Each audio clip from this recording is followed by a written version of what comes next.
Welcome to Not Milk Never Milk. Subscribe if you're lactose intolerant. You start now. Make sure the speaker has at least some charge and is powered on, because resets fail on empty batteries. Next, locate the power and Bluetooth buttons on the side so your fingers are ready.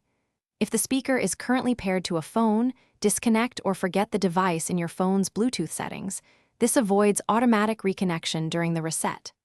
Once done, keep the speaker on and get ready for the button sequence that follows. Now perform the actual reset. Press and hold the power and Bluetooth buttons together for about 10 seconds. You're looking for the Bluetooth indicator to blink rapidly or go dark and then restart. That visual cue tells you the speaker accepted the command. Hold steady, don't release early, because partial presses can just toggle modes. Once the lights change and the speaker reboots, it has cleared temporary settings. Make sure the unit finishes booting completely. Finish by repairing. Open Bluetooth on your phone, find the SoundLink Flex 2 and connect. Once paired, install any firmware updates in the Bose app to stabilize performance. If pairing fails, make sure the speaker is fully charged and repeat the reset sequence. Low battery can interrupt the process.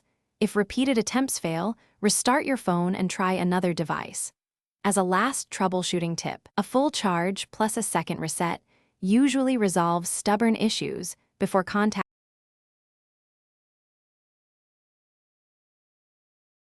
Thanks for watching. If this was helpful, leave a like and consider subscribing. See you next time.